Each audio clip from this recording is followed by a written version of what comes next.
Hello. कैसे हैं आप लोग? आई होप आप लोग अच्छे होंगे। अ, आज एक नया टॉपिक स्टार्ट कर रहा हूँ एंड इस टॉपिक का नाम है वेन डायग्राम, जो आपको स्क्रीन पे दिख रहा होगा। वेन आरेख। It's very very important.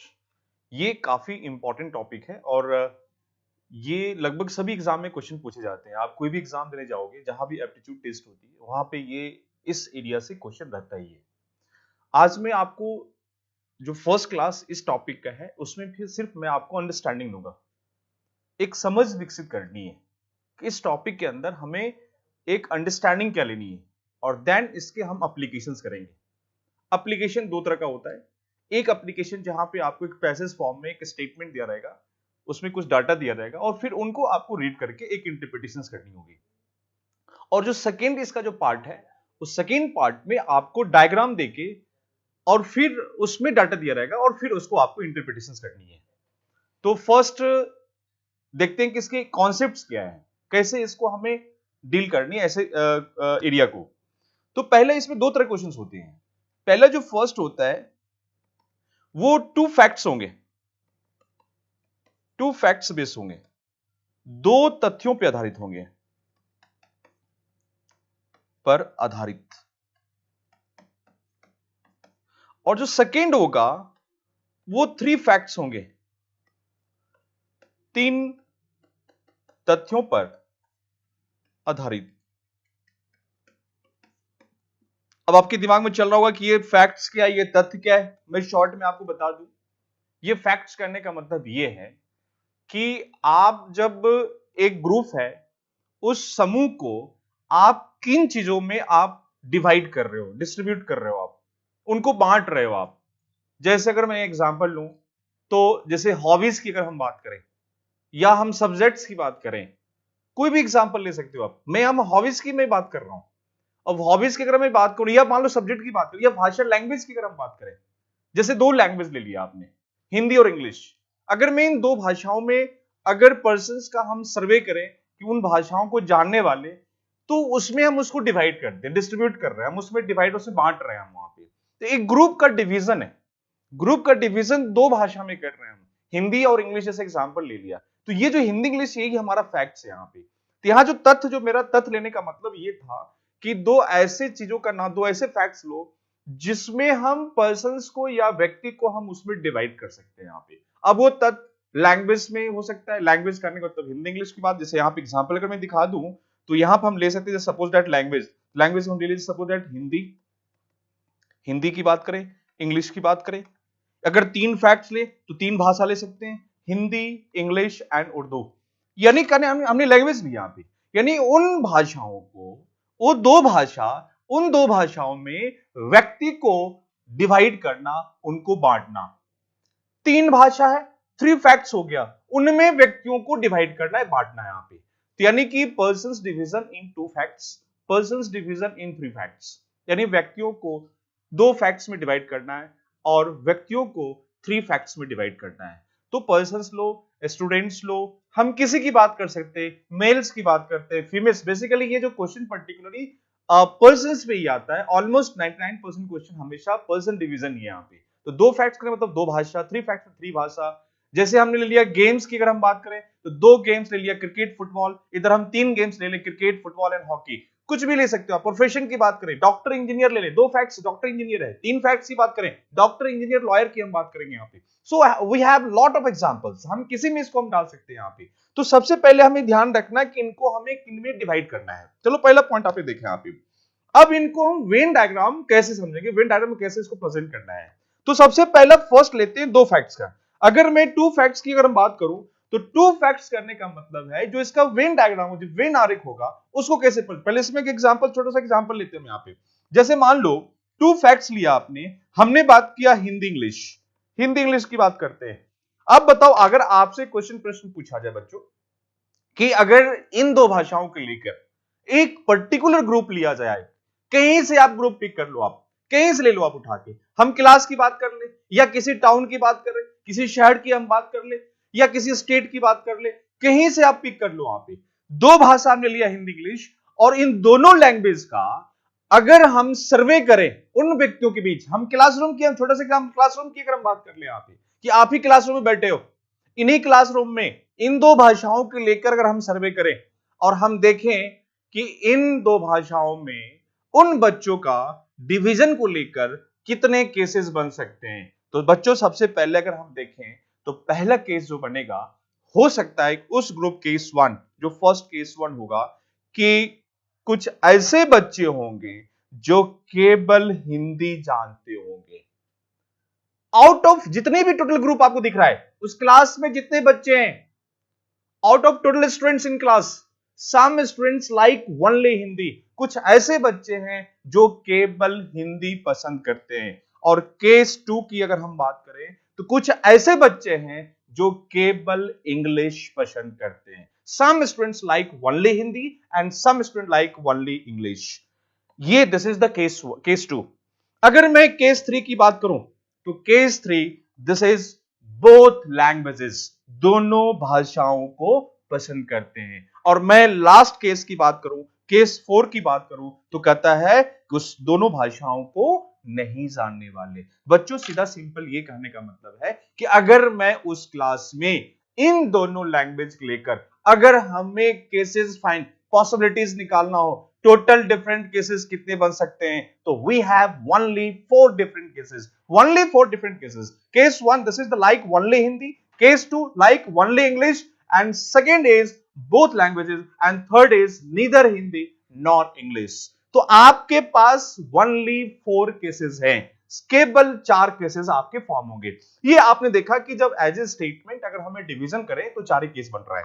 अगर मैं इन्हीं को as a Venn diagram present करें, अगर वेन आरेख अगर हम दिखाएं तो इसका जो वेन डायग्राम बनेगा वो दिस वन, ये आपका आउट ऑफ बॉक्स है, दिस इज बॉक्स, और इसमें हमने दो सर्कल बनाया, this is Hindi and this is English.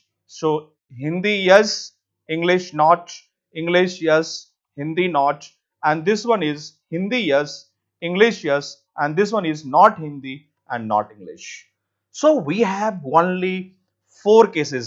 This is case one. अगर मैं दिखाऊं, this is case one. जो आपने फर्स्ट केसेस फॉर्म किया आपने, this one cases, this is only Hindi, this is case two, ये आपका case two है, and this is case three, and this is case four.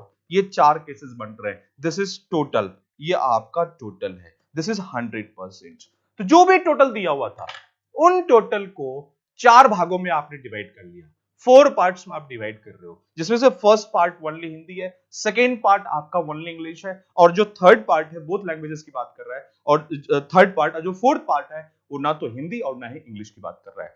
तो हमें ये देखना है कि जब दो फैक्ट्स में पर्संस को हम डिवाइड कर रहे हैं तो उनको डिवाइड करने पे हमारे पास कितने डिफरेंट केसेस होते हैं, उन पे सबसे पहले हमने देखा और हमने सीखा इस चीज को। सो this is the Venn diagram, इसी को हम कहते हैं वेन आरेख। This one is called when आरेख, दिस इज वेन डायग्राम, इसको कहते हैं when diagram, this is when आरेख। अब बच्चों ये आपने देखा फर्स्ट टू फैक्ट्स में।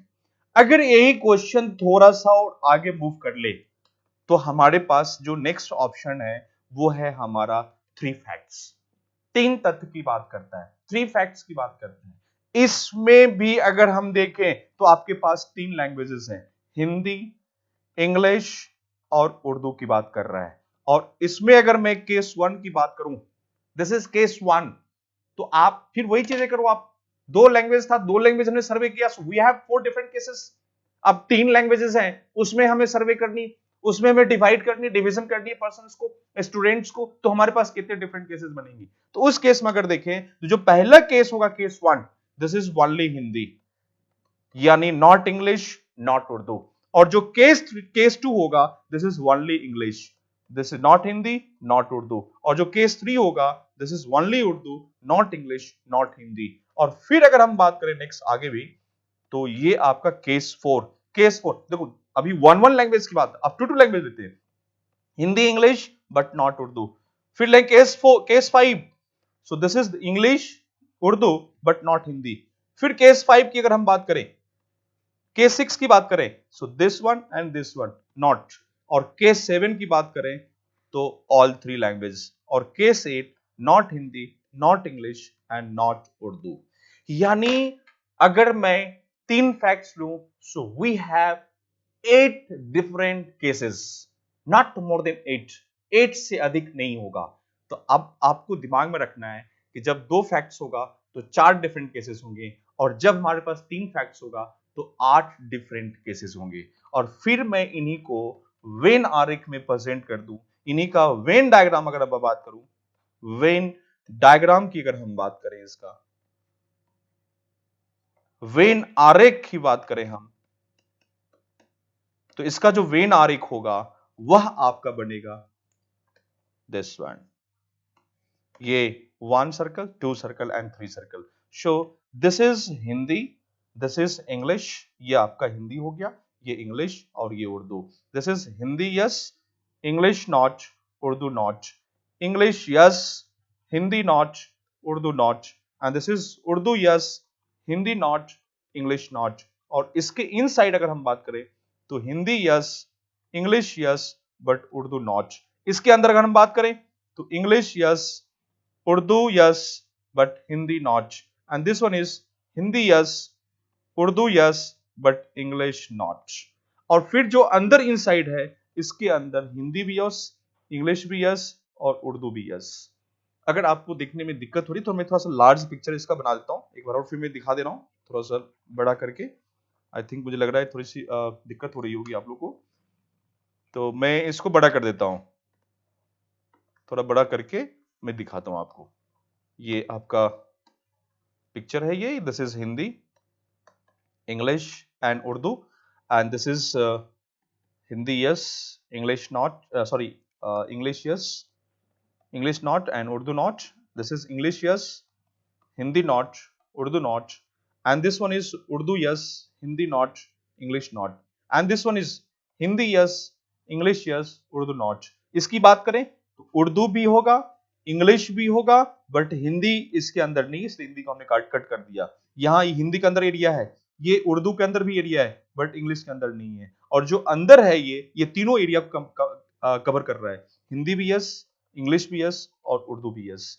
एंड आउटसाइड बॉक्स जो इस सर्कल के बाहर है, तो आपने लिया Hindi not, English not and Urdu not, जो हमारा ये एरिया है। This one area represent neither Hindi nor English. तो एक ओवरऑल हमने देखा वेन डायग्राम में जो आपके पैसेज बेस्ड क्वेश्चन आएंगे। अब 4 सर्कल भी ले सकते हैं, 4 सर्कल लेंगे एरिया, और उसमें केसेस और इंक्रीज कर जाएंगे और केसेस बन जाएंगे उसमें। लेकिन आपके एग्जाम में जो ऑलमोस्ट आते हैं वो 3 फैक्ट्स मैक्सिमम होते हैं, तो आप 3 फैक्ट्स पे काम करके जाओ, इसके सारे कॉन्सेप्ट्स क्लियर रखना ताकि क्वेश्चन आपके एग्जाम में छूटे नहीं। तो आपने ओवरऑल देखा कि 2 फैक्ट्स हैं तो उसमें कितने केसेस बनेंगे, और जब 3 फैक्ट्स हैं तो उसमें कितने केसेस बनेंगे। अब हमें क्या करना है बच्चों, यहां पे जो आपने केसेस बनाया उन सभी केसेस का अपना एक स्टेटमेंट, एक अपनी भाषा है। तो जरा उन सभी स्टेटमेंट को हम क्लियर कर लेते हैं, क्योंकि एग्जाम में एक स्टेटमेंट बेस आएगा। तो देखते हैं कि पहले फर्स्ट कि इनका स्टेटमेंट्स क्या, जो भी केसेस बन रहे हैं इन सभी केस का कथन क्या होंगे, इनका कथन क्या होगा, इनके स्टेटमेंट्स क्या होंगे, इनके भी इन सभी केसेस का कथन क्या होगा, इनके स्टेटमेंट्स क्या होंगे, जरा उनको देखते हैं यहां पे। तो सबसे पहले हम सीख लेते हैं कि 2 फैक्ट्स में उन सभी केस का स्टेटमेंट इंडिविजुअली क्या है, फिर 2 केसेस मिला के जो कंबाइंड स्टेटमेंट, 2 तरह का स्टेटमेंट देखना है। इंडिविजुअल जो केसेस डिफरेंट केसेस है उनका स्टेटमेंट्स क्या होगा, फिर उनका कॉम्बिनेशन, उनका कंबाइंड स्टेटमेंट्स क्या क्या होंगे, उन सबको हम यहां पे पिक करेंगे। तो जरा देखते हैं दोनों केस में कैसे स्टेटमेंट्स की बात करेंगे। तो लिखते हैं यहां पे सबसे पहले स्टेटमेंट फॉर टू फैक्ट्स। तो पहले लिखते हैं यहां पे फर्स्ट, 2 तथ्यों का कथन, 2 तथ्यों का कथन, स्टेटमेंट्स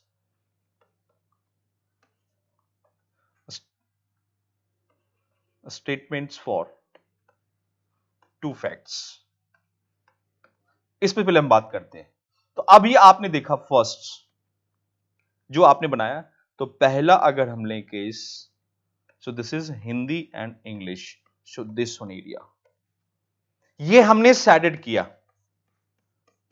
मैं अभी जो वेन डायग्राम डिस्कस कर रहा हूं उन बच्चों के लिए इंपॉर्टेंट है जो कंप्लीट बेसिक लेवल पे हैं, जीरो लेवल पे हैं, उनके लिए भी इंपॉर्टेंट है, और जिनका लेवल थोड़ा ठीक है उनके लिए भी इंपॉर्टेंट है। कैसे इंपॉर्टेंट है? जब हम कॉन्सेप्ट क्लियर करेंगे, जब एप्लीकेशन आएगा, फिर उस एप्लीकेशन देखें कैसे क्वेश्चन को हैंडल करना है, और ठीक से देखना, क्योंकि ये इनमें बहुत सारे कॉन्सेप्ट इसमें छिपा हुआ है जो हम आपके सामने रखेंगे, और एक बार अंडरस्टैंडिंग मिल गया फिर आगे आपको किसी भी प्रॉब्लम, किसी भी क्वेश्चन में कोई प्रॉब्लम नहीं होगा। आपने क्लास 10th में पढ़ा भी होगा सेट थ्योरी, वो सेट थ्योरी जो आपने A union B, A inter, ये सब पढ़ा होगा, हम उन चीजों को यहाँ पे यूज नहीं करेंगे, क्योंकि मैं बार बार बोल रहा हूं, एक होता है कि हम मैथ्स को एज ए ट्रेडिशनल मेथड से हम पढ़ते हैं, जो इसकी थ्योरी होती है उनको हम फॉलो करते हैं, और एक मैथमेटिक्स जो कि एकेडमिक अप्रोच है, और एक मैथमेटिक्स होता है जो कि लॉजिकली होता है, कंसेप्चुअल होता है, उसमें क्या होता है, हमारा टाइम सेविंग होती है। तो वो चीजें कब होगा? जब आपका पूरा अंडरस्टैंडिंग क्लियर है वहां पे। तो हमें कॉम्पिटिटिव एग्जाम के लिए हमेशा लॉजिकली स्टडी करनी चाहिए हमें, जहां पे हमें शॉर्ट टाइम में बड़े से बड़े क्वेश्चन को भी सॉल्व करने में मदद करे वहां पे। तो हमें यहाँ पे लॉजिकली देखना है यहाँ पे, ना कि हम उन यूनियन इंटरसेक्शन, हम उसकी बात ही नहीं करेंगे। अगर आपके पास नॉलेज है आप उसको ये अवॉइड करो, क्योंकि उससे आप सर्टेन क्वेश्चन को ही सॉल्व कर सकते हो, बहुत सारे क्वेश्चन में आप फंस जाओगे वहां पे। लेकिन हम जो आपको बता रहे हैं ये पूरा पूरा लॉजिकल है और सभी क्वेश्चन के लिए काफी इंपॉर्टेंट है। चलो देखते जरा इसका स्टेटमेंट क्या होगा, बेसिक है, जरा इसको नोट कर लेंगे हम लोग। तो फर्स्ट इसका जो स्टेटमेंट होगा कि जो छायांकित क्षेत्र है ये किसको रिप्रेजेंट कर रहा है, तो केवल हिंदी पसंद करने वाले,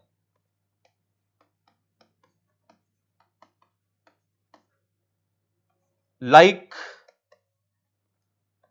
ओनली हिंदी। दूसरा स्टेटमेंट इसी का, जैसे लाइक आपने केवल हिंदी पसंद करने वाले, या दूसरा स्टेटमेंट इसी को और देखा हम लिख सकते थे कि हिंदी पसंद करता है लेकिन, और जो केवल लिखा हुआ उसके जगह पर सिर्फ भी हो सकता है, सिर्फ की बात कर सकता है, केवल सिर्फ हो चाहे केवल लिखा हो, सब एक ही स्टेटमेंट है, वहां एक ही वर्ड है, सब्स्टिट्यूट करते हैं वहां पे। हिंदी पसंद करता है लेकिन इंग्लिश पसंद नहीं करता है, इसी को इंग्लिश में लिखेंगे लाइक ओनली हिंदी और like Hindi but not English. Hindi पसंद करता है लेकिन इंग्लिश पसंद नहीं करता है। देखो दोनों स्टेटमेंट कहोगे सर दोनों में क्या फर्क है, लाइक केवल हिंदी पसंद करने वाले, यहां लिखा हमने हिंदी पसंद करता है लेकिन इंग्लिश, दोनों में क्या डिफरेंस है? आप अपने लाइफ में ओनली वर्ड यूज करते हो, ओनली कब यूज करते हो, थोड़ा ओनली शब्द को भी क्लियर कर लेते हैं, डिफाइन करना जरूरी है। ये केवल शब्द का सेंस क्या है? हम अपने लाइफ में केवल शब्द का प्रयोग करते हैं, ओनली शब्द कब यूज करते हैं?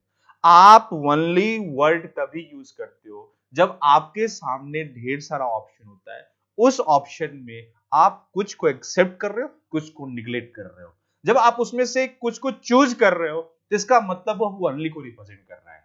यानी केवल हिंदी कहने का मतलब, मैं बोल रहा हूं, मैं अगर मैं बोलूं कि मैं केवल हिंदी जानता हूं, आपके जहन में, आपके दिमाग में क्या आएगा कि सर हिंदी के अलावा कोई भाषा नहीं जानते, क्योंकि केवल शब्द लगाया हमने यहां पे।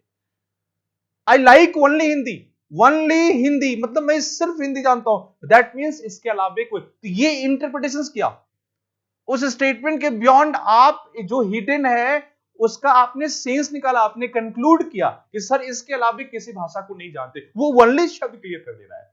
अगर मैं ओनली, मैं दो तरह के स्टेटमेंट दूं, मैं अगर एक बार बोलूं कि मैं केवल हिंदी जानता हूं, सेकंड स्टेटमेंट दूं मैं हिंदी जानता हूं, तो अगर मैं बोलूं मैं केवल हिंदी जानता हूं तो आप तुरंत वहां पे कंक्लूजन निकालो, कंक्लूड करोगे, निष्कर्ष निकालोगे, सर हिंदी के अलावा कोई भाषा नहीं जानते। किसके आधार पे? केवल शब्द के आधार पे।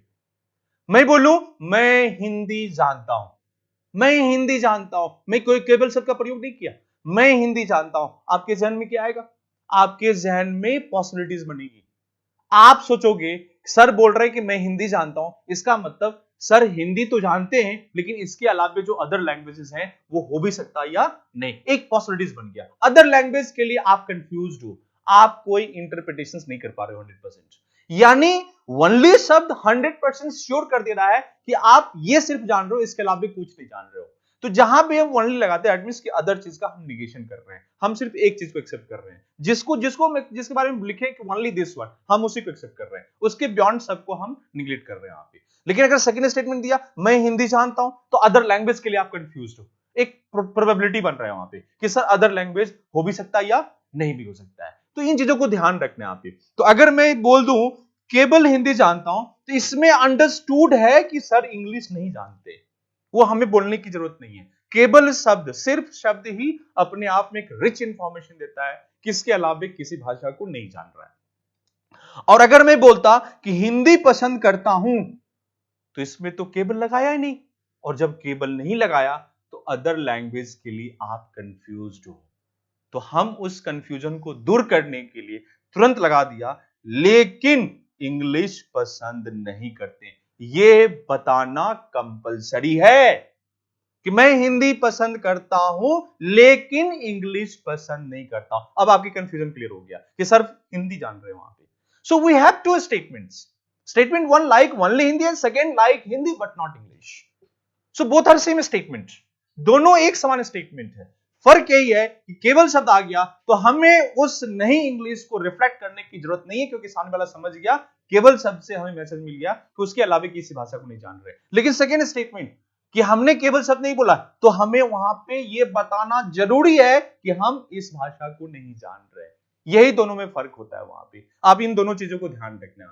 तो मैंने एक में आपको केवल शब्द का सेंस समझा दिया, बाकी मैं फिर इसी तरह से लिखना है वहां पे। सो दिस इज ये केस वन। ये केस वन जो था, उस केस वन का हमने डायग्राम भी दिखाया और उसके स्टेटमेंट्स, उसके जो कथन थे उनको भी हमने प्रेजेंट किया। अब आते हैं सेकंड केस टू पे। केस टू क्या कहता है? केस टू से कि ये आपके पास Venn diagram, this is Hindi and this is English. अब जरा इसकी बात करते हैं, दिस वन। इसकी अगर हम बात करें तो क्लियर मैसेज है कि केवल इंग्लिश पसंद करता है या इंग्लिश पसंद करता है लेकिन हिंदी पसंद नहीं करता है। फिर वही जो पीछे किया उसी की हम बात कर रहे हैं। हमने पीछे दिखा भी दिया था आपको एक चीज, ये इंग्लिश यस हिंदी नॉट, क्योंकि हिंदी इसके अंदर नहीं आ रहा है, यानी केवल इंग्लिश को पसंद कर रहा है। तो ये आपने, और इसी को इंग्लिश में लिखें तो like only English, like English but not Hindi. जो पीछे लिखा है आपने वही सेम स्टेटमेंट है, यहां पे लाइक इंग्लिश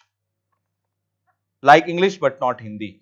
अगर मैंने ओनली शब्द बोल दिया तो इसमें अंडरस्टूड है कि वह हिंदी को पसंद नहीं कर रहा है, हमें बोलने की जरूरत नहीं है यहां पे। लेकिन अगर आपने ओनली शब्द नहीं लिखा, सिर्फ लिखा लाइक इंग्लिश, तो आपको यह मेंशन करना पड़ेगा, बताना पड़ेगा। नहीं बताएंगे, अगर मैं इसको हटा दूं तो जो अदर लैंग्वेज हिंदी है उसकी दो पॉसिबिलिटीज बन जाएगी। हो सकता है कि हिंदी जानता भी होगा या नहीं भी जानता होगा, क्योंकि हमने स्टेटमेंट दिया लाइक इंग्लिश।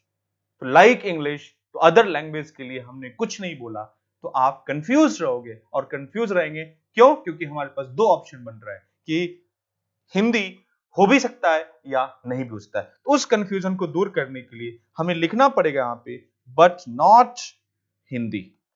लेकिन अगर मैं लिखता लाइक ओनली इंग्लिश, तो यहां पे अदर लैंग्वेज के लिए कोई कंफ्यूजन नहीं है, 100% क्लियर है कि वह हिंदी को पसंद नहीं कर, क्योंकि ओनली मैं केवल इंग्लिश पसंद कर रहा हूं, इसका मतलब इसके अलावा कोई भाषा नहीं। तो यही इसका एक प्रेजेंटेशन है, आप इनको ध्यान रखना। हमने वेन डायग्राम दिखाया यहां पे। This is case 2।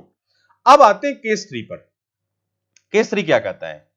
केस 3 में अभी आपने पीछे बनाया था केस 3 के लिए, this is Hindi and this is English.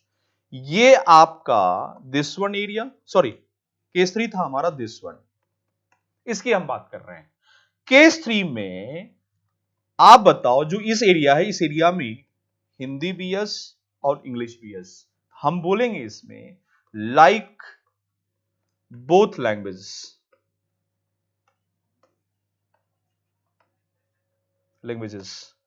दोनों भाषाओं को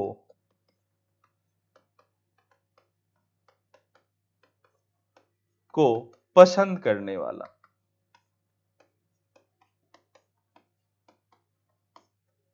दोनों भाषाओं को पसंद करने वाले, that means Hindi and English. Like Hindi and, ये भी हम बोल सकते हैं इसको लाइक, ये भी हम स्टेटमेंट दे सकते हैं लाइक हिंदी एंड इंग्लिश, या हिंदी और इंग्लिश पसंद करने वाले। तो ये भी स्टेटमेंट आएगा। तो एंड कहने का मतलब बोथ, दोनों एक्सेप्ट कर रहे हैं, हिंदी एंड इंग्लिश, तुम भी और तुम भी, दोनों कॉमन, कॉमन की बात, दिस इज कॉमन, कॉमन की हम बात करते हैं, कॉमन की, उभयनिष्ठ, यानी हम दोनों को एक्सेप्ट कर रहे हैं। तो जहां भी एंड आएगा इसका मतलब हम उसको सबको एक साथ लेकर चल रहे हैं वहां पे। तो इसका जो स्टेटमेंट आएगा आप इनको ध्यान रखें, like both languages, like to languages, both language that means दो भाषा की बात, दो भाषा को पसंद करने, हम ये भी बोल सकते हैं लाइक टू लैंग्वेजेस, हम ये भी कर सकते हैं इसको लाइक टू लैंग्वेजेस, दो भाषाओं को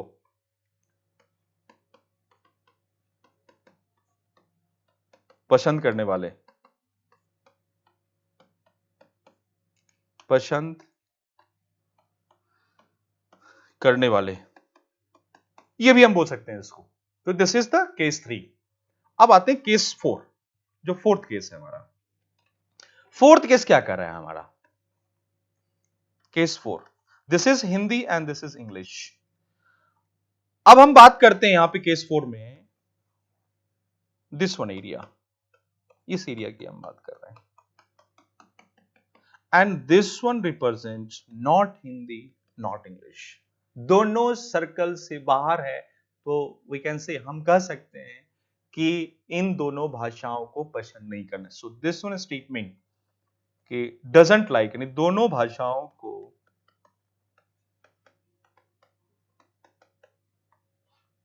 पसंद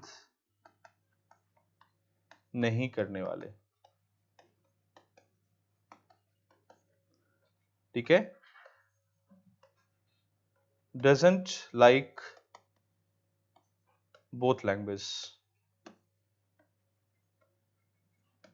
दोनों भाषाओं को पसंद नहीं करने वाले, नीदर हिंदी, या सीधा बोले doesn't like neither Hindi not like, या नीदर हिंदी नॉर इंग्लिश, ना तो हिंदी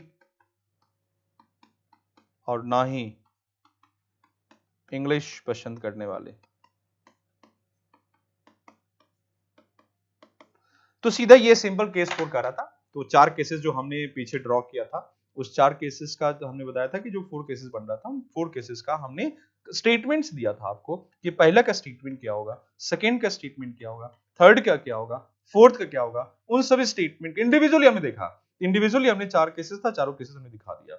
अब कहता है कंबाइंड स्टेटमेंट, कि कुछ केस मिलकर उसका सामूहिक स्टेटमेंट क्या हो सकता है, कंबाइंड स्टेटमेंट क्या हो सकता है, जरा उस पर हम बात करते हैं। लेते हैं जरा पहला फर्स्ट, जो कंबाइंड स्टेटमेंट होगा उसमें लेते हैं पहले फर्स्ट। ये दो सर्कल बनाया हमने, this is Hindi and English. हम बात करते हैं this one and this one, इनकी जरा बात करते हैं। यानी ये आपका केस 1 था और ये केस 2 था, केस 1 प्लस केस 2, इसका कंबाइंड स्टेटमेंट, सामूहिक कथन, यानी कंबाइंड स्टेटमेंट्स, सामूहिक कथन, इनका क्या होगा?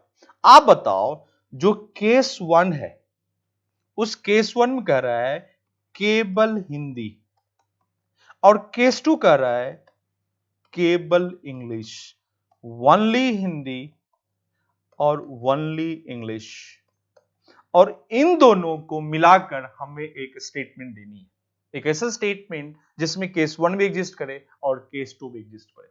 हम किसी लैंग्वेज का नाम लेंगे तो फिर दोनों सेपरेट हो जाएगा। अगर मैं ओनली हिंदी बोलूं, लाइक ओनली हिंदी, फिर ओनली इंग्लिश उसमें एग्जिस्ट नहीं करेगा।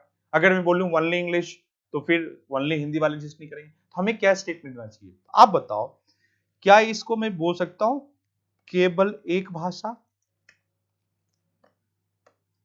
केवल एक भाषा, ओनली वन लैंग्वेज, इसको भी बोल सकते हैं केवल एक भाषा, यानी ओनली वन लैंग्वेज। केस 1 कर रहा है कि लाइक ओनली वन लैंग्वेज। अगर मैं केवल हिंदी जान रहा हूं तो मैं ये भी कर सकता हूं कि लाइक ओनली वन लैंग्वेज, मैं केवल एक भाषा को जान रहा हूं। अब वो एक भाषा कुछ भी हो सकता है। मैं अगर बोलूं कि मेरे क्लास में वही एंट्री देगा जो केवल एक भाषा को जानता होगा, लाइक ओनली वन लैंग्वेज, वही मेरे क्लास में आएगा। आप बताओ, या ऐसे करते हैं, मैं ये कह दूं कि यूपीएससी या किसी भी एग्जाम का फॉर्म वही भरेगा जो केवल एक भाषा को जानता होगा, लाइक ओनली वन लैंग्वेज, वही इस एग्जाम के फॉर्म भर सकता है। तो जो केवल हिंदी जानता हो वो भी फॉर्म भरेगा, जो केवल इंग्लिश जानता है वो भी फॉर्म भरेगा, जो केवल उर्दू जानता है वो भी फॉर्म भरेगा। ओनली वन लैंग्वेज मतलब कोई भी एक लैंग्वेज हो सकता है, लेकिन एक होना चाहिए उस, और भी केवल एक की बात कर रहे हैं, केवल एक, नॉट मोर देन वन। केवल एक भाषा जानने वाले मतलब उससे अधिक ना हो, और वह एक भाषा कुछ भी हो सकता है। ओनली हिंदी केवल एक भाषा, ओनली इंग्लिश केवल एक भाषा, ओनली उर्दू केवल एक भाषा। तो यहां पे आप बताओ, केस 1 कर रहा है ओनली वन लैंग्वेज और केस 2 भी कर रहा है only one language, that means केवल एक भाषा केवल एक भाषा। क्या दोनों मिलकर बोल सकता है कि हम लोग केवल एक भाषा को जानते हैं?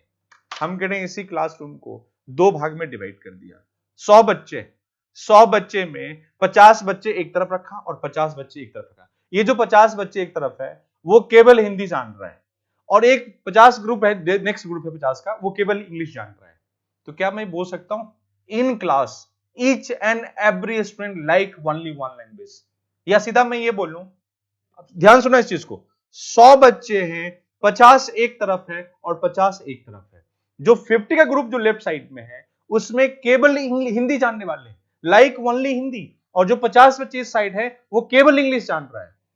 अब मैं बोलूं कि वो लोग हाथ खड़े करेंगे जो केवल हिंदी जानते हैं, तो जो लेफ्ट साइड का वो पूरा हाथ खड़ा करेगा, जो राइट साइड 50 हाथ नहीं, क्योंकि मैंने बोला केवल हिंदी जानने वाले, मैंने नाम ले लिया सब्जेक्ट का, भाषा का, केवल हिंदी जानने वाले, तो लेफ्ट साइड के सारे हाथ खड़ा करेंगे, ये हाथ नहीं, क्योंकि उसमें एग्जिस्ट नहीं कर रहा है। मैं बोलूं केवल इंग्लिश जानने वाले हाथ खड़ा करेंगे, तो जो इस राइट साइड के जो 50 है वो हाथ खड़ा करेगा, जो लेफ्ट साइड का वो हाथ नहीं खड़ा करेगा वहां पे। अगर मैं ये स्टेटमेंट दूं कि जो केवल एक भाषा जानते हैं वो हाथ खड़ा करेंगे, वो बच्चे हाथ खड़ा करें जो केवल एक भाषा, लाइक ओनली वन लैंग्वेज, क्या रिएक्शन होगा? सभी बच्चे, 100 बच्चे हाथ खड़ा कर देंगे। क्यों? क्योंकि सभी केवल एक भाषा, मैंने यही बोला है, मैंने सब्जेक्ट का भाषा का नाम ले लिया, लाइक ओनली वन लैंग्वेज, जो केवल एक भाषा को जान रहा है वही हाथ खड़ा करे। तो जितने 100 बच्चे सारे के सारे हाथ खड़ा कर दिए यहां पे। So only one language, that means ये केस 1 केस 2 पूरे को एग्जिस्ट कर रहा है। तो यानी कहने का मतलब है कि हम इन दोनों का जो कॉमन स्टेटमेंट लिखेंगे वो लिखेंगे लाइक ओनली वन लैंग्वेज, केवल एक भाषा को पसंद करने वाले। एक स्टेटमेंट होगा, स्टेटमेंट 1। सेकेंड स्टेटमेंट क्या होगा? इन दोनों का जो कॉमन स्टेटमेंट था उसकी तरह हमने बात की, ये जो कॉमन स्टेटमेंट आएगा this one and this one, उसका हमने लिया है। इसी का सेकेंड स्टेटमेंट क्या होगा? तो आप दो डिफरेंट, यानी this one and this one, इसी में और लगा देंगे, और लगा दे, सम दोनों ग्रुप को मर्ज कर रहे हैं, तो दिस वन या दिस वन। तो हम इसको लिखेंगे स्टेटमेंट 2 लाइक ओनली हिंदी और only English, like only Hindi और लाइक ओनली इंग्लिश, केवल हिंदी पसंद करने वाले, हिंदी पसंद करने वाले या केवल इंग्लिश पसंद करने वाले। तो जहां भी ग्रुप को आप मर्ज करोगे, ऐड करोगे, हमेशा ख्याल रखना वहां पे या शब्द का प्रयोग करते हैं। या कहने का मतलब है कंबाइन करना, जोड़ना, उसको मर्ज कर रहे हैं, एक साथ इकट्ठा कर रहे हैं वहां पे, तो उसमें आइदर और की हम बात करते हैं। और जहां पे कॉमन होगा, सबको एक्सेप्ट कर रहे हैं, तो वहां पे हमेशा एंड शब्द का प्रयोग। यहां पे एंड नहीं लगा सकते। यहां हिंदी एंड इंग्लिश करने का मतलब है कि each and every student like both languages. Hindi और इंग्लिश जान रहा है, इसका मतलब दोनों शब्द दोनों जान रहे हैं। वहां पे यहां पे क्या है कि सभी बच्चे दोनों नहीं जान रहे, केवल हिंदी केवल इंग्लिश। तो आप सीधा बोलोगे आइदर वनली हिंदी और वनली इंग्लिश, या तो हिंदी जानने वाले या इंग्लिश जानने वाले। हमने दोनों को कंबाइन कर लिया, सारा कंप्लीट है। तो ये चीज आप ध्यान रखना कि दोनों की पॉसिबिलिटी दोनों हमने दिखा दी। यहां पे ये आपने कंबाइन किया, दैट मींस वनली वन। जो वनली वन था इसको हम बोलेंगे यहां पे this is only one language, या वनली वन और वन, सॉरी वनली हिंदी और वनली इंग्लिश। सीधा एक लाइन में हम इसको लिख सकते थे कि वनली हिंदी और वनली इंग्लिश। सीधा हम बोलते थे यहां पे कि वनली हिंदी और वनली इंग्लिश, केवल हिंदी या केवल इंग्लिश। तो एक स्टेटमेंट ये होगा और एक statement like only one language, केवल एक भाषा। तो दो स्टेटमेंट ध्यान रखना, like only one language, like only Hindi और वनली इंग्लिश। दो तरीके से इसका स्टेटमेंट हमें प्रेजेंट करना, तो जो हमने दिखाया यहां पे। अब नेक्स्ट लेते हैं कंबाइन करने के लिए अगला कॉम्बिनेशन क्या होगा। नेक्स्ट केसेस, अगला जो केस होगा, हमने जो केस लिया कि ये आपका हिंदी है और ये English, this is Hindi and this is English. हमने यहां पे कंबाइंड किया दिस वन, इसको कंबाइन कर रहे हैं। ये आपका है, दिस इज केस वन, ये आपका केस थ्री है। पीछे अगर आप देखो ऑब्जेक्ट नोटिस करना, this is case three, case four outside था हमारे पास, हमने लिखा यहां पे, और ये कर रहा है हिंदी यस इंग्लिश नॉट, और ये कर रहा है हिंदी यस इंग्लिश यस। यानी case one plus case three का कंबाइंड, दोनों का सामूहिक स्टेटमेंट, सामूहिक कथन क्या होगा, कंबाइंड स्टेटमेंट क्या होंगे, उनको प्रेजेंट करना है।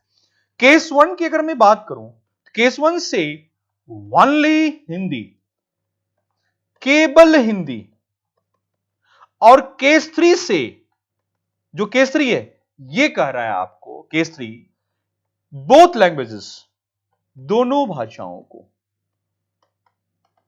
दोनों भाषाएं, यानी हिंदी और इंग्लिश, बोथ लैंग्वेजेस,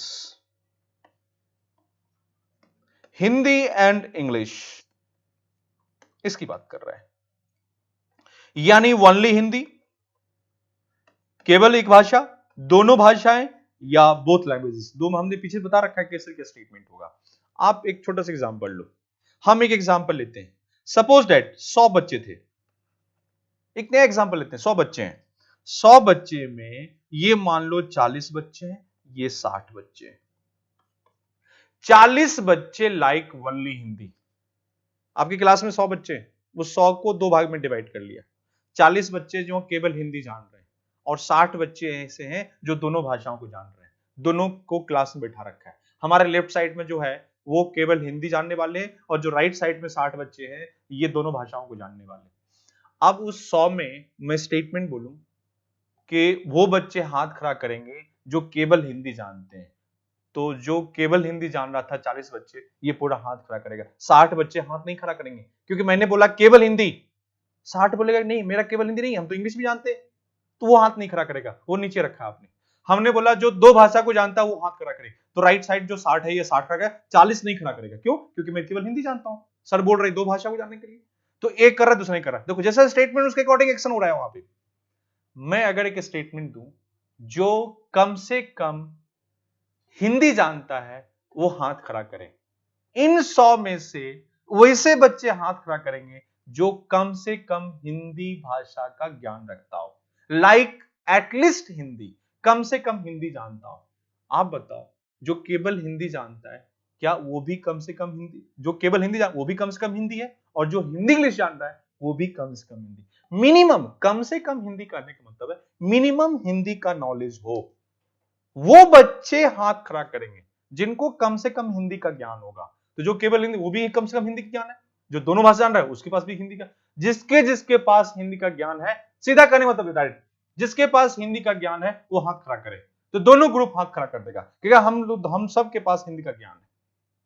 हमने इंग्लिश की बात है, हमने कम से कम बोला, मिनिमम। एक छोटा सा एग्जाम्पल बताता हूं। आप एक काम करो, हम कह रहे हैं कि ये केवल ग्रेजुएट है और ये ग्रेजुएट प्लस पीजी है। 40 बच्चे मेरी क्लास में, 100 बच्चे हैं, 40 बच्चे केवल ग्रेजुएट तक ही किया हुआ है, उसके आगे कोई कोर्स नहीं किया। और जो 60 बच्चे हैं वो ग्रेजुएट के साथ साथ पीजी भी है। मैं अगर बोलूं कि इस क्लास में वो बच्चे हाथ खड़ा करेंगे जो कम से कम ग्रेजुएट है, एटलीस्ट ग्रेजुएट है, क्या सारे के सारे 100 बच्चे हाथ खड़ा करेंगे कि नहीं? Each and every student at least graduate, कम से कम ग्रेजुएट। आप बताओ, यूपीएससी का फॉर्म लिखा रहता है नीचे साइड में कि जो कम से कम स्नातक है वही फॉर्म को भरेंगे, जो एटलीस्ट ग्रेजुएट। तो एटलीस्ट ग्रेजुएट करने का मतलब मिनिमम क्वालिफिकेशन, उसके ऊपर उन्होंने खोल रखा है मैक्सिमम।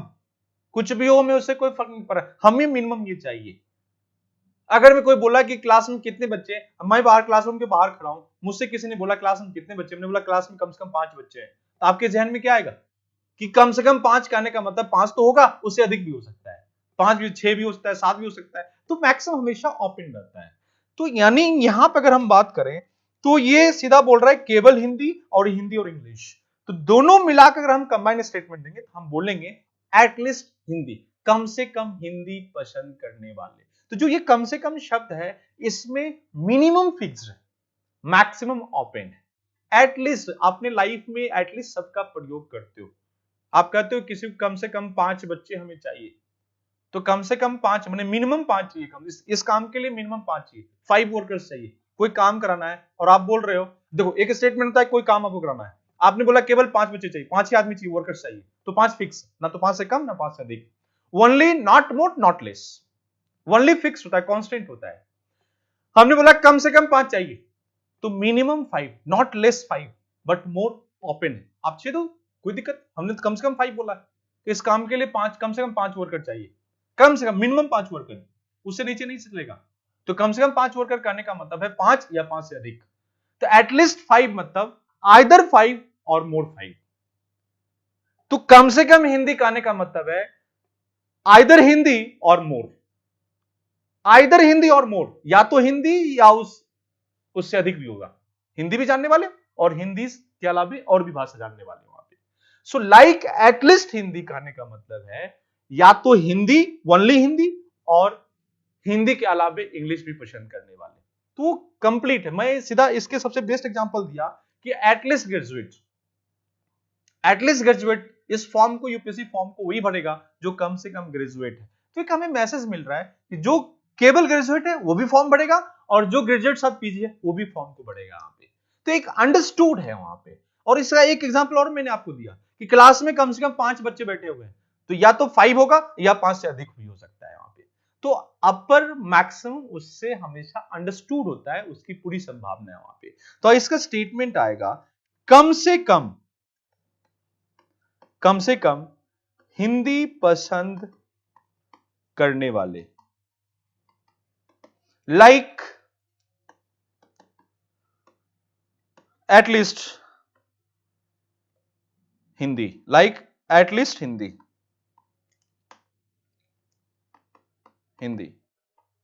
कम से कम हिंदी पसंद करने वाले, लाइक एटलीस्ट हिंदी, कम से कम हिंदी। यहां पे किसी का निगेशन नहीं होता है। निगेशन कहां होगा? जहां ओनली आएगा। यहां पे किसी का निगेशन नहीं करेंगे, बल्कि ये और भी एक्सेप्ट करेगा वहां पे। तो हमने लिखा है यहां पे लाइक एटलीस्ट हिंदी, इसका कहने का मतलब है कि कुछ लोग केवल हिंदी होंगे और कुछ लोग हिंदी के साथ साथ इंग्लिश भी होंगे। अंडरस्टूड है। एटलीस्ट हम सीधा बोले एटलीस्ट ग्रेजुएट, इस क्लास में कम से कम ग्रेजुएट बैठा हुआ है, या यूपीएससी का फॉर्म को जो भरा है उसमें कम से कम एटलीस्ट कम से कम ग्रेजुएट है। तो आपके जहन में आएगा कुछ फॉर्म में, जैसे 6 लाख फॉर्म गिरा है, 6 लाख फॉर्म अगर भरा रहा है यूपीएससी का और उसमें लिखा हुआ है क्वालिफिकेशन में एटलीस्ट ग्रेजुएट, तो आपके जहन में आना चाहिए कुछ 6 लाख में कुछ लैक्स ऐसे होंगे जो केवल ग्रेजुएट होंगे और कुछ लैक्स ऐसे बच्चे होंगे जो ग्रेजुएट के साथ साथ पीजी भी होंगे। अंडरस्टूड है, क्लियर है वहां पे। So at least either this one और मोर, हमेशा वो होगा जिसका एटलीस्ट पूछा वो तो होगा ही और उससे अधिक भी होगा, तो मैक्स हमेशा ओपन होता है। तो अगर यहां लिखा हुआ एटलीस्ट हिंदी, इसका मतलब कुछ लोग हिंदी हैं और कुछ लोग हिंदी के साथ साथ इंग्लिश भी जानते हैं यहां पे। तो ये दिमाग मत लाना कि सर ने इंग्लिश बोला ही नहीं, हमने एटलीस्ट हिंदी बोला, इसका मतलब है कुछ लोग हिंदी के साथ साथ इंग्लिश भी जानते होंगे। सो दिस वन स्टेटमेंट, जो ये पूरा सर्कल है, इस पूरे सर्कल का जो स्टेटमेंट आएगा दिस वन। सीधा भी आप लिख सकते हो लाइक हिंदी, हिंदी पसंद करने वाले, हिंदी पसंद करने वाले, सीधा भी, हम किसी का निगेशन नहीं कर रहे हैं। निगेशन हमें बार बार कर रहा हूं, निगेशन अगर कर दिया तो इसका मतलब ओनली हो गया, हमने यानी कुछ को एक्सेप्ट करे कुछ को इग्नोर कर रहे हैं, कुछ का निगेशन किया कुछ का निगेशन नहीं किया, यानी उस केस हमेशा ओनली की बात करता है। यहां पे हमने किसी का निगेशन नहीं किया, इसका मतलब हम एटलीस्ट, और एटलीस्ट में हमेशा ध्यान रखना कि एटलीस्ट तब यूज करते हैं जब उसमें जो ग्रुप है उस ग्रुप में वेरिएशन हो। एक छोटा सा एग्जांपल और लेता हूं 2 मिनट का। जैसे मान लो 3 क्लासरूम है, 3 क्लासरूम है, ये क्लासरूम 1, ये क्लासरूम 2 और ये क्लासरूम 3। मान लो इसमें 5 बच्चे, इसमें 5, इसमें 5, आप क्या बोलोगे? Each and every class have only 5 students. प्रत्येक क्लास में केवल बोलेंगे, प्रत्येक क्लास में, प्रत्येक वर्ग में केवल 5 बच्चे हैं। और सेकेंड अगर मैं देता हूं केस 1, केस 2, केस 3, इसको अगर मैं बनाऊं, इसमें लिखा 5, 6, 7, आप बताओ प्रत्येक क्लास में, प्रत्येक वर्ग में क्या मैं केवल 5 बोलूं? नहीं बोलूंगा। अगर मैं केवल 5 बोल दिया तो 6 ऑब्जेक्शन कर देगा, 7 भी ऑब्जेक्शन कर देगा, सिर्फ ये इसको एक्सेप्ट करेगा, बाकी तो एक्सेप्ट किया नहीं। लेकिन यहां पे केवल 5 लिखा तो सभी एक्सेप्ट कर रहे हैं, क्योंकि सब में 5 फिक्स्ड है, कांस्टेंट। केवल 5 करने का मतलब नॉट लेस नॉट मोर, वो फिक्स्ड है, सब में बराबर है। लेकिन यहां पे सब में बराबर नहीं, अनइक्वल है, वेरिएशंस हैं। तो मिनिमम कितना है? तो सभी क्लास मिनिमम 5 + 1, 5 + 2, 5, मिनिमम 5 सब में। एक अधिक है, इसमें 2 अधिक है, तो हम यहां पे केवल शब्द का प्रयोग नहीं करेंगे, बल्कि प्रत्येक वर्ग में कम से कम, कम से कम मिनिमम 5 सब में। सो कम से कम 5 बच्चे हैं, 5 बच्चे हैं, एटलीस्ट 5 स्टूडेंट्स, एटलीस्ट 5 स्टूडेंट्स, कम से कम 5 बच्चे की बात कर रहे हैं यहां पे। तो आप इनको ध्यान रखना कि हम एटलीस्ट की हम कब बात करते हैं, कम से कम सब की बात कब करें। तो आप इनको ख्याल रखना कि जब भी ऐसे स्टेटमेंट आएंगे तो उनको कैसे हमें इस्तेमाल करना है, ठीक है। अब यहां पे आपने देखा दिस इज एट केस 1, और फिर नेक्स्ट लेते हैं अगला केस जो कॉम्बिनेशन है, वो आपका है this is Hindi and English and this one, इसकी जरा बात करते हैं। ये आपका केस 2 है और ये केस 3 है। This is case 2 plus case 3, और केस 2 से केवल इंग्लिश, ओनली इंग्लिश, और केस 3 हिंदी और English, Hindi and English both. अब देखो वही फिर सेम चीज आ गया, यहां पे केवल इंग्लिश है और यहां पे इंग्लिश के साथ साथ हिंदी भी है। यहां पे एक भाषा है, यहां पे 2 भाषा है, यहां पे एक है, यहां पे 2, वही हमने बताया था, एक क्लास में एक बच्चे, क्लास में वेरिएशंस, कांस्टेंट नहीं है, सेम नहीं है। एटलीस्ट, अब दोनों में एटलीस्ट क्या होगा, फिर कंबाइंड जो स्टेटमेंट होगा वो क्या बोलोगे आप? दोनों में कॉमन क्या है? इंग्लिश है, बोलेंगे कम से कम इंग्लिश पसंद करने वाले, लाइक एटलीस्ट इंग्लिश, कम से कम इंग्लिश पसंद करने वाले। लाइक या सीधा बोल सकते हैं इसको, लाइक इंग्लिश, इंग्लिश पसंद करने वाले। हमने किसी का निगेशन नहीं किया। तो ये सेम स्टैंड जो जस्ट पीछे बताया था कि दोनों कॉम्बिनेशंस, तो उसमें वेरिएशंस था। यहाँ पे एक भाषा है, यहाँ पे दो भाषा है, वेरिएशंस है, तो हमेशा एटलीस्ट की बात। तो यानी इंग्लिश यहाँ भी है और यहाँ पे हिंदी और इंग्लिश है, इंग्लिश दोनों में कॉमन है।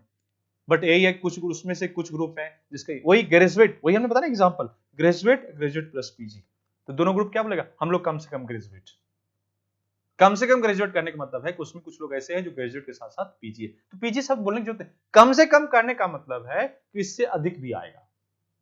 वो कम से कम शब्द का मैसेज, ये इसका एक मैसेज ब्रॉड सेंस है, ये एक मैसेज दे रहा है कि इसके अलावे भी भाषा आ रहे हैं उसके अंदर। कम से कम इंग्लिश, कम से कम 5 बच्चे क्लास में तो 6 भी आएगा, 7 भी आएगा आपके दिमाग में, ये ध्यान रखना है इसको, ठीक है। फिर नेक्स्ट करता है अगला केस, जो नेक्स्ट केसेस है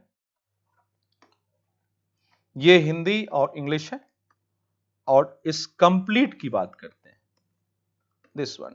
सो दिस इज केस 1, केस 2 और केस 3। मैं अगर केस 1, केस 2, केस 3 दोनों को प्लस करते, केस 1 प्लस केस 2 और प्लस केस 3। केस 1 से दिस इज ओनली हिंदी, केवल हिंदी। केस 2 से ओनली इंग्लिश, केवल इंग्लिश। और केस 3 से हिंदी एंड इंग्लिश, हिंदी और इंग्लिश। यानी इन तीनों ग्रुप को अगर मैं सम करूं, कंबाइन करूं, तो तीनों में वेरिएशंस, वेरिएशन कैसे हैं, एक भाषा, एक भाषा, एक भाषा, एक भाषा और दो भाषा। आप बताओ, एक क्लासरूम में एक बच्चे, एक क्लासरूम में, दूसरे क्लासरूम में फिर एक बच्चे और तीसरे क्लासरूम में दो बच्चे, आप प्रत्येक क्लासरूम में कितने होंगे, मिनिमम एक बच्चे। 3 पार्ट में ग्रुप डिवाइड है। एक ग्रुप कह रहा है कि लाइक ओनली वन लैंग्वेज, केवल हिंदी मतलब केवल एक भाषा, ओनली इंग्लिश के एक भाषा, केवल एक भाषा, और दो जान रहे तो दो भाषा की बात कर रहे हैं। इन तीनों को सम करोगे तो इसका स्टेटमेंट, क्योंकि तीनों बराबर, ये दोनों तो बराबर है बट ये बराबर नहीं, वेरिएशंस, जहां भी वेरिएशंस आ गया हमेशा एटलीस्ट की बात करेंगे। तो इसका जो स्टेटमेंट आएगा वो फिर कम से कम आएगा, कम से कम एक भाषा पसंद करने वाले, like at least one language, like at least one language. At least one language करने का मतलब है कि only Hindi, only English and both languages. मैं बोलूं एटलीस्ट इंटर, तो एटलीस्ट इंटर करने का मतलब है कि इंटर वाला भी होगा, ग्रेजुएट वाला भी होगा और पीजी वाला भी होगा। हम करें कि इस फॉर्म को वही भरेगा जो कम से कम इंटर हो, तो कम से कम इंटर करने का मतलब है इंटर वाले भी होंगे, ग्रेजुएशन वाले भी होंगे और पीजी वाले भी होंगे। तो कम से कम इंटर मतलब मिनिमम फिक्स किया, उसके ऊपर खोल दिया।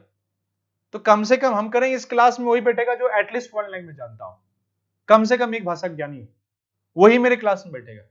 तो केवल हिंदी वाला वो भी बैठेगा, कम से कम एक भाषा जानता है, केवल इंग्लिश वो भी बैठेगा, दो भाषा वाला वो बैठेगा, तीन भाषा सब बैठेगा, जो एक भाषा और एक से अधिक सब मेरे क्लास में एलिजिबल है बैठने के लिए। क्योंकि मैंने ही बोला एटलीस्ट वन लैंग्वेज का ज्ञानी हो, कम से कम एक भाषा, कम से कम मिनिमम एक भाषा जानते हैं, वही मेरे क्लास में बैठेगा।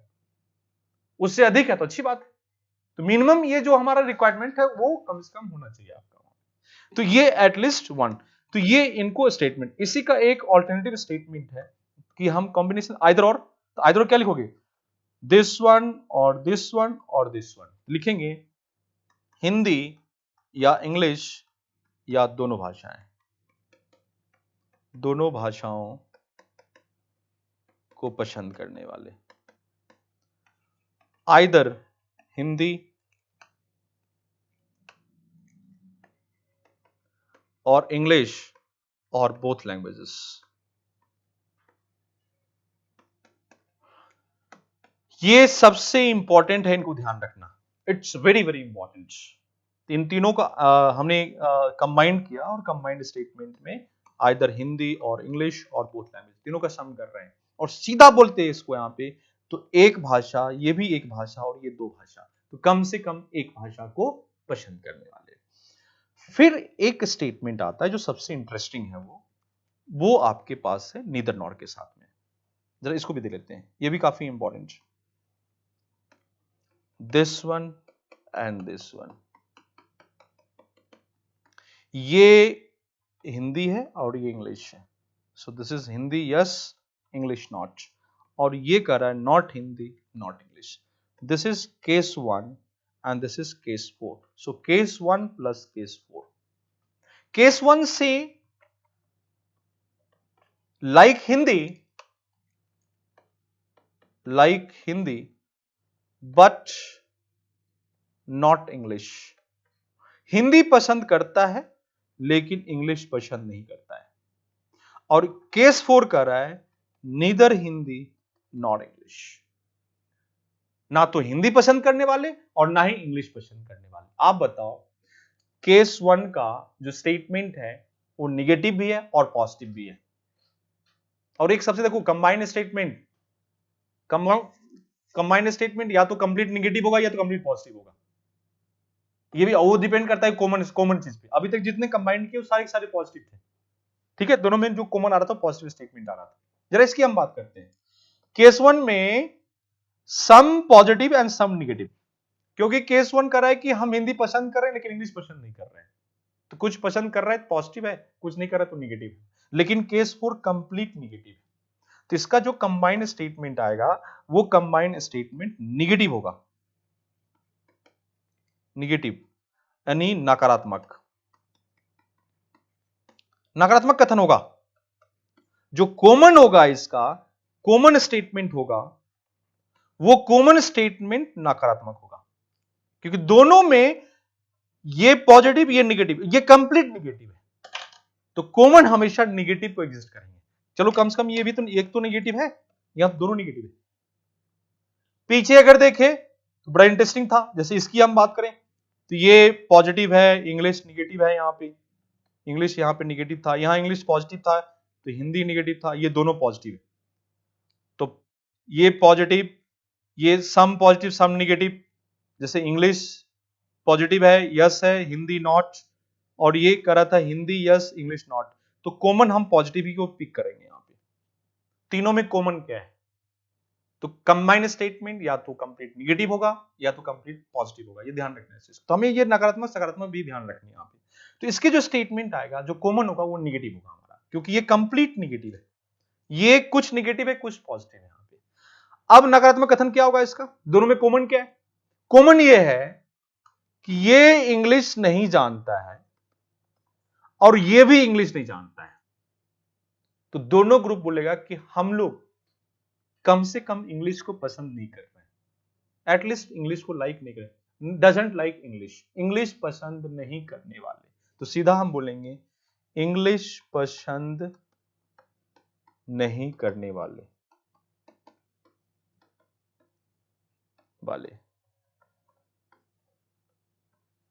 Does not like English, English पसंद नहीं करने वाले, सीधा बोलेंगे इंग्लिश पसंद नहीं करने वाले।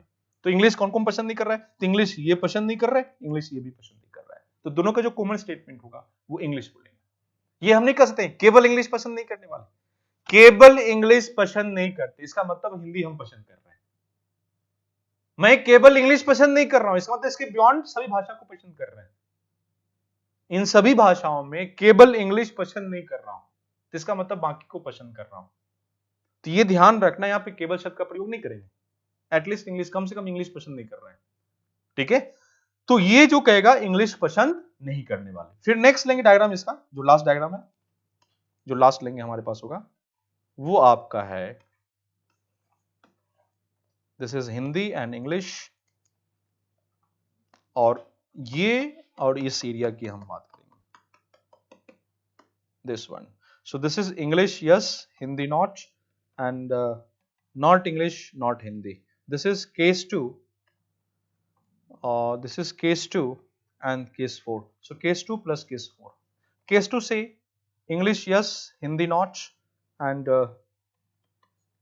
Hindi not, and case 4 say English not, Hindi not. So दोनों में निगेटिव क्या है? हिंदी. Complete negative. ये कंप्लीट निगेटिव है, बट इसमें क्या है? कुछ पॉजिटिव है और कुछ निगेटिव है. ये दोनों निगेटिव है. तो इसका जो कॉमन होगा निगेटिव होगा. निगेटिव क्या है दोनों में कॉमन? दोनों में कॉमन है कि हिंदी पसंद नहीं करने वाले. हम बोलेंगे कि हिंदी पसंद नहीं करने वाले.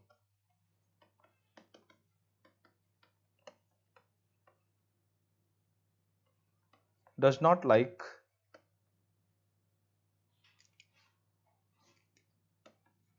Hindi. Sorry, don't like Hindi. Do not like Hindi. Hindi पसंद नहीं करने वाले. तो एक एरिया को रिप्रेजेंट करता है कि हिंदी पसंद करने वाले, हिंदी पसंद नहीं करने वाले. ठीक है. तो 50 doesn't like, don't like Hindi, इसका ध्यान रखना है यहाँ पे. तो ये जो एरिया होगा, इस जो एरिया हमने छायांकित किया, इसका हमने स्टेटमेंट दिस वन, इसको हम पढ़ें. तो बच्चों हमने जो 2 फैक्ट्स था, उस 2 फैक्ट्स का हमने एक ओवरऑल डायग्राम बताया था कि इसके स्टेटमेंट कथन कैसे होंगे. अब आते हैं 3 फैक्ट्स. 3 वाले फैक्ट्स पे जो स्टेटमेंट होगा उसको कैसे डिस्कस करनी है, वो कैसे हमें बतानी है, कि वो कैसे सॉल्व करेंगे, जरा उस पर हम बात करते हैं. ठीक है. तो पहले इसको देख लेंगे. ठीक, स्टॉप करना.